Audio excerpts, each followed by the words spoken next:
Bonjour Patricia. Bonjour Anne. Bonjour à tous. Bonjour à tous. Alors on est très contente de vous retrouver aujourd'hui pour cette nouvelle chronique de Patricia. Donc comme vous le voyez, on a de la chance, on est au bord de l'océan. Aujourd'hui on va parler de quoi? On va parler de la connaissance.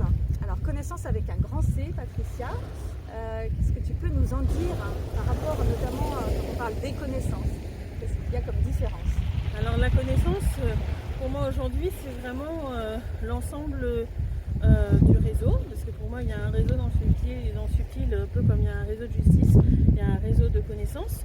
Et ce réseau de connaissances, en fait, il va avoir les bibliothèques, il va y avoir en fait plein de structures différentes qui permettent d'avoir des différents types d'informations accessibles par rapport aux évolutions que nous on peut avoir dans les apprentissages, etc. Et donc du coup, la connaissance, c'est l'ensemble des connaissances. Et donc des connaissances, et par exemple, ce sera les informations qui sont dans les livres, qui sont dans les différentes bibliothèques, comme une des plus connues qui va être la bibliothèque akashique. Après, il y a d'autres types de connaissances, parce qu'on peut en trouver sous forme de vidéos, d'hologrammes. Il y a plein de formats de connaissances différents dans le subtil. Okay, donc connaissance n'est pas information, c'est pas la même chose. Non, la connaissance, c'est beaucoup plus large. D'ailleurs, dans la connaissance, je ne l'ai pas dit, mais il y a différents êtres qui travaillent au niveau de la connaissance. Et d'une certaine manière, ils font partie du réseau connaissance. Et quand ils sont pendant leur temps de travail, on va dire, ils font partie de la connaissance. Pendant leur temps de travail. Oui, comme j'ai dit sur la vidéo des êtres et des parties d'êtres, pour moi, tout être, qu'ils soient dans le subtil ou autre, ils ont une vie un peu comme nous, où ils ont leur mission qui, pour moi, est assimilée au temps de travail. Ils ont leur repos, leur temps de repos, ils ont des hobbies, ils ont des copains, des copines, ils peuvent avoir des enfants. Enfin, c'est vraiment quelque chose qui est très similaire. Dans tous les cas, moi, dans les discussions que j'ai avec les êtres dans le subtil, ça ressort vraiment. Et il y en a des fois, là j'ai fini mon travail, c'est un tel qui prend le relais, là je vais faire mon dodo. Ça, ils le disent. Donc ils ont des temps d'apprentissage. Ils ont des temps d'apprentissage et moi je sais que personnellement, ceux qui travaillent dans mon être, que je suis amenée à côtoyer régulièrement, je les incite fortement à faire des apprentissages pour qu'ils évoluent, pour qu'ils aussi vérifient la qualité des informations. C'est quelque chose qui est très important. Dans la vidéo sur la justice, j'ai dit que j'avais demandé des informations qui soient exemptes de corruption. Et bien ça, il faut que les parties d'êtres, les différents êtres dans le subtil, savent comment vérifier la qualité de l'information, si c'est une bonne information, s'il y a une corruption, donc c'est-à-dire des distorsions au niveau de l'information qu'ils reçoivent ou qu'ils vont aller chercher. Et tout ça, c'est des apprentissages que du coup, moi, je demande à l'intérieur de mon être, parce que pour moi, c'est quelque chose d'extrêmement important. Mais ça peut être aussi des apprentissages de protection. Parce que quand on a besoin de se protéger, les êtres qui sont dans notre être, qui ont des missions de gérer nos protections, ils doivent savoir gérer nos énergies et nos outils pour pouvoir faire nos protections. Alors tout à l'heure tu as parlé de bibliothèque akashique. Est-ce que c'est la même chose que les annales akashiques dont on entend souvent parler? Alors oui, c'est la même chose, sauf que pour moi, en fait, le terme annale, ce serait quelque chose où limite il n'y a que le passé déjà. Alors pour moi, dans la bibliothèque akashique, il n'y a pas que le passé. Il y a beaucoup d'informations différentes qui ne concernent pas forcément que la vie des êtres, etc. Alors certes, c'est une bibliothèque qui est très connue, mais qui a... Et dernièrement, il y a eu des copies de la bibliothèque qui a été créée, etc. Il y a eu beaucoup de fois où, suite à comment je pourrais dire, à des informations que des personnes pouvaient donner qui étaient corrompues, il y a eu des accès à ces bibliothèques qui étaient elles-mêmes corrompues et qui ont corrompu des informations dans la bibliothèque. Donc c'est vrai que là, il y a de plus en plus de protections qui sont mises et si on n'a pas certains apprentissages, on ne peut plus rentrer, en tous les cas, dans la vraie bibliothèque akashique. Et d'ailleurs, si on ne peut pas rentrer, il y a toujours quelqu'un qui est, entre guillemets, à l'accueil, qui est à l'entrée, et on peut lui demander des informations, et il ira vous les chercher sans problème. On entend, on nous propose souvent dans les milieux spirituels d'aller visiter nos annales akashiques. Est-ce que tu y vois un intérêt et est-ce que c'est possible? Alors j'ai envie de dire, il peut y avoir un intérêt, mais l'intérêt pour moi, il va quand on est rendu très loin dans ses apprentissages et qu'on a déjà épuré pas mal de choses à l'intérieur de son être.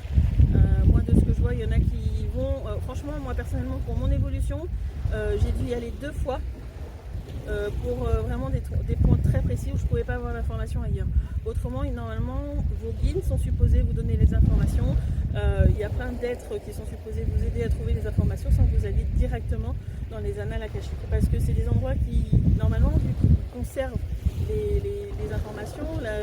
Et ben, c'est très très protégé. Et s'il y a des êtres qui rentrent et qui, eux, ben, en fin de compte, ils peuvent ne pas s'en rendre compte, mais ils peuvent disperser autour d'eux d'une certaine corruption et engendrer des corruptions dans les livres qui sont présents. Donc, il faut faire attention parce que dans le subtil, un livre qui est abîmé, si on a tourné la page trop violemment ou autre, et ben ça va déformer l'information qui est dedans. Donc en fin de compte, c'est des choses qui, dans le subtil, est très protégé. Tout le monde ne peut pas consulter directement un livre. Okay. Bon, merci. Oui, c'est vraiment une approche assez particulière, oui, qui sort de ce qu'on entend habituellement. Ben moi, c'est ce que je côtoie au jour le jour, en fin de compte, avec les différents êtres que je côtoie à travers les différents réseaux. Alors tout à l'heure tu as parlé de réseau de connaissances. Tu peux nous en dire plus et puis apparemment il y a d'autres réseaux. Oui, alors il y a le réseau de justice que j'avais parlé avant.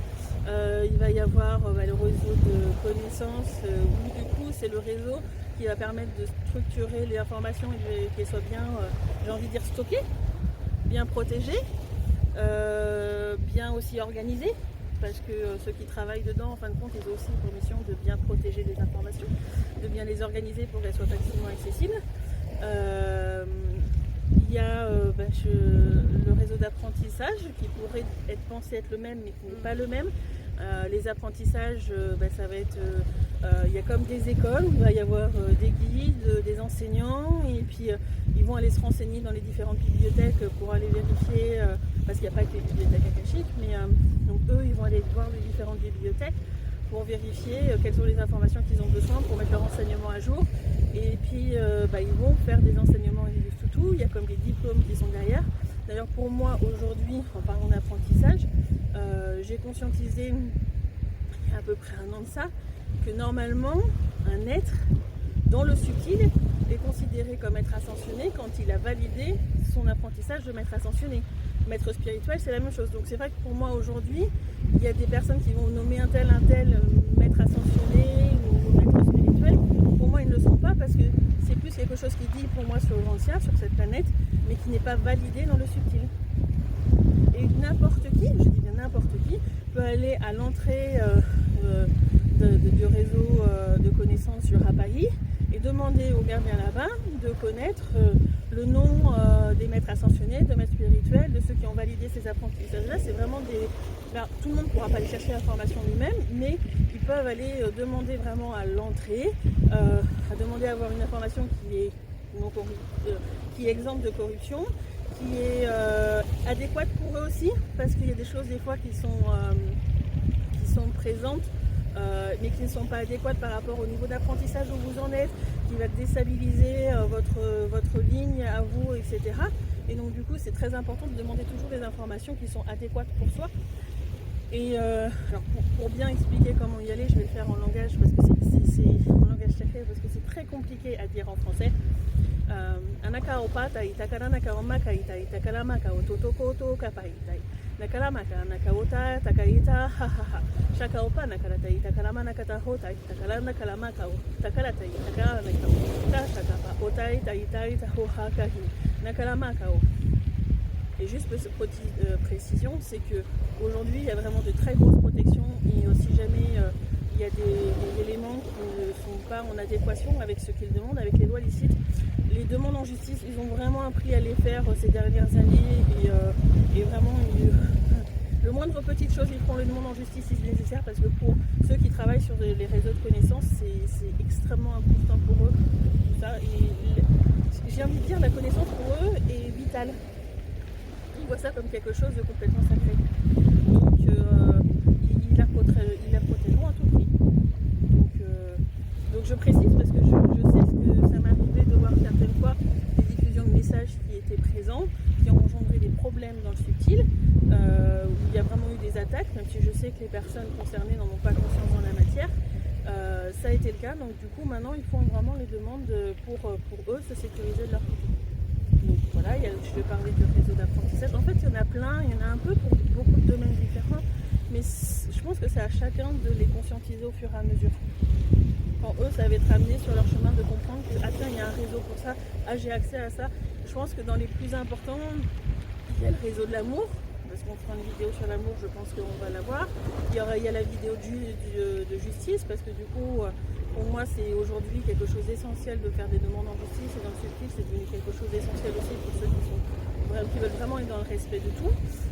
Il y a le réseau de connaissances, parce que mine de rien, c'est là où on va stocker les informations, etc.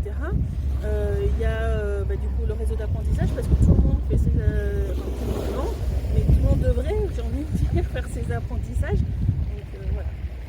Oui, et puis tu m'avais parlé aussi de rester dans le thème de la connaissance, le réseau de formation et d'éducation. Est-ce que tu peux nous en dire de plus? Alors, le réseau d'éducation va concerner... par exemple, dans l'apprentissage, on va faire les apprentissages. On pourrait dire que éducation et apprentissage, c'est la même chose, mais non. Apprentissage, ça pourrait être plus lié à un côté, un parent a un rôle de guide ou pour son enfant. En fait, il doit apporter certains apprentissages. Où il doit faire des apprentissages de parents pour bien, en fin de compte, guider son enfant. L'apprentissage va être plus lié à un côté guide qu'une notion particulière. Et donc du coup, tu m'avais dit apprentissage et... Alors, éducation et formation. Formation, c'est plus apprentissage. Il n'y a pas tellement de différence entre les deux. Il y a une possibilité, mais bon, c'est pas forcément... C'est difficile à dire en français parce que c'est vraiment des notions propres au subtil. Si je veux donner aux êtres dans le subtil, à la partie d'être dans le subtil, anakapai takalata itakarana kalamana katauta itakalama ota itakahanakaki tokai takai takai takapauna kataita nakaopa hanaka toshakalapao. C'est compliqué parce que j'ai envie de dire le formation a un côté un peu plus pratique, mais la subtilité est très très mince entre les deux. Et donc du coup, on n'a pas oublié l'éducation. Éducation, merci. Comment je pourrais donner la différence? Tout à l'heure, je parlais des parents qui avaient un rôle de guide, mais ils sont aussi un rôle éducatif dans le sens où un guide, lui, il va dire si tu me poses cette question-là, je peux te donner cette information, peut-être qu'il faut que tu fasses cette information, cet apprentissage, etc. Un guide, c'est ça son rôle. C'est de guider la personne vers quelque chose. Par rapport au fait d'apprendre des choses à l'enfant, c'est peut-être de l'accompagner quelque part pour qu'il puisse faire son expérience. Et donc du coup, sur ce réseau-là, il aura accès peut-être à des lieux pour faire des expériences, à des informations sur comment construire ces lieux-là, où y avoir accès, etc. C'est vraiment deux notions qui sont... Il y a des petites subtilités, mais en fait, chaque mot a son importance. Dans le subtil, déjà, chaque mot a son importance et c'est très difficile de traduire pleinement en français. Mais après, à côté, en fait, en français, chaque mot a son importance, chaque mot va apporter un élément particulier en fonction de la signification qu'il a dans la matière. Et si Anne, par exemple, prononce un mot, il n'aura peut-être pas la même signification que le mien, avec le même mot, parce qu'elle ne va pas avoir la même définition de ce mot que moi. Donc déjà, ça va apporter une notion qui est différente dans le subtil. Et puis, il y aura aussi l'intention que tu vas mettre dans le mot qui, elle, est plus dans un domaine subtil, qui va aussi apporter une information différente au mot. Et c'est pour ça que chaque mot est vraiment important. Et c'est vrai que moi, je sais que ça fera l'objet d'une autre vidéo, mais quand je sais que j'en entends certains qui disent « peu importe comment vous le nommez », pour moi, non. Parce que pour moi, chaque mot est lié à des égrégores qui sont différents, vraiment des systèmes qui sont différents. Et au final, l'impact dans le subtil n'est absolument pas le même.